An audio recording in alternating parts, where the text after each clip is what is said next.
अपने पराए। घर की लड़ाइयाँ कितनी भी हो, लेकिन ये भी सच है कि किसी पर कोई आपत्ति हो तो अपना ही परिवार साथ देता है। भैया, मेरे पीछे पुलिस लगी है, प्लीज मुझे बचा लो। रवि और राज दो भाई, लेकिन दोनों में कभी नहीं पटी। अरे क्या हुआ छोटे, क्या कर दिया तूने? अरे कुछ नहीं भैया, मेरा दोस्त है ना राजू, वो मुझे लेकर बैंक गया था। मुझे नहीं पता भैया कि वो वहाँ बैंक लूटने जा रहा है। मैं उसके साथ बैंक में घुसते ही सीसीटीवी कैमरे में दिख गया हूँ। अब पुलिस मुझे ढूंढ रही है, भैया मुझे बचा लो। राज कुछ सोचता है, फिर कहता है, ओके, तुम यहीं रुको, मेरा एक दोस्त पुलिस में है, मैं बात करता हूँ। तभी वहां रवि की बीवी राज की बीवी के साथ आ जाती है। तुम लोगों के घर जब तक पुलिस का आना जाना है, बच्चों को यहीं छोड़ दो, उन पर असर ठीक नहीं पड़ेगा। तभी वहां पुलिस आ जाती है। चलो चलो, कौन है रवि, थाने चलो। मैंने कुछ नहीं किया, मुझे कुछ नहीं पता। अरे वो तो पुलिस स्टेशन चलकर ही पता चलेगा कि कुछ पता है कि नहीं, चलो। कहानी का फ्लैशबैक। भैया, मुझे मेरे मकान में हक चाहिए ही चाहिए। अरे लेकिन छोटे, अभी मेरे बच्चों पर काफ़ी खर्चा है, तेरी भाभी की भी तबीयत ठीक नहीं रहती, बजट बिल्कुल नहीं है कि मैं अलग होकर रहूं। देख लो भैया, 1 महीना है तुम्हारे पास, जल्दी से घर खाली कर दो। अरे कैसी बात कर रहे हैं भैया, मेरे शरीर में अभी इतनी हिम्मत भी नहीं कि घर को खाली करें। तो क्यों अपना पोषण बेचा भाभी? अरे तुम तो जानती हो, पिताजी की बीमारी के कारण उन्हें हमारी ज़रूरत थी, कैसे आते पैसे। ससुर जी तो बूढ़े थे भाभी, उनकी बीमारी में भी पैसे लगाना कौन सा अकल का काम था। तो क्या पिताजी को मैं मरने के लिए छोड़ देता? अरे रवि, तू तो समझ, पापा को हमारी ज़रूरत थी, उन्होंने हमारे लिए हर वो काम किया जिससे हमें खुशी मिले।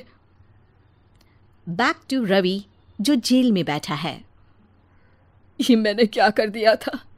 मैं ना पिता का हुआ ना ही भैया का। मेरे साथ जो हो रहा है ठीक ही हो रहा है। तभी वहां पुलिस वाला आता है। रवि, तुमसे कोई मिलने आया है। भाभी, आप यहाँ क्यों आई? पुलिस स्टेशन है ये भाभी। भैया, आपकी जगह मेरा भाई होता तो क्या मैं नहीं आती? अच्छा, ये खाना ले लीजिए, खा लीजिएगा।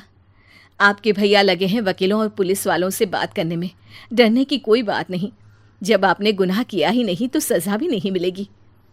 रवि भाभी को देखकर रोने लगता है। घर में साक्षी चुपचाप बैठी होती है कि तभी सोनम कहती है, अरे साक्षी, क्या हुआ, परेशान क्यों हो रही हो?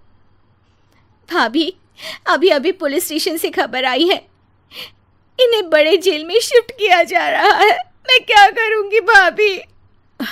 रो मत, हम अच्छे से अच्छा वकील करेंगे।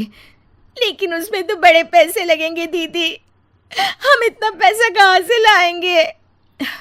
अरे क्यों, ये मकान है ना, और मेरे कुछ गहने भी है। साक्षी की आंखों में पानी आ जाता है। पर दीदी, ये तो आप और भैया की मेहनत की कमाई है।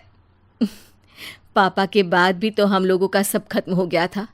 पापा को तो बचा नहीं पाए, लेकिन भैया को ज़रूर बचा लेंगे, और भगवान चाहेंगे ना तो दोनों भाई मिलकर इससे भी बड़ा मकान खड़ा कर लेंगे। साक्षी। थोड़ी देर में राज वहां आता है। सोनम सही कह रही है साक्षी, पैसों की कमी के कारण किसी भी बेगुनाह को सजा नहीं मिलती। राज एक अच्छा सा वकील करता है। सोनम और साक्षी बचाए पैसे और अपने गहनों को बेचकर रवि का केस लड़ते हैं और जल्द ही रवि जेल से बाहर आ जाता है। रवि राज को गले लगाकर कहता है, भैया मुझे माफ़ कर दो, मुझे साक्षी ने सब कुछ बताया है। भैया, आपने मुझ पर विश्वास किया, मेरे लिए दिन रात मेहनत की, भाभी ने अपने गहने तक बेच दिए।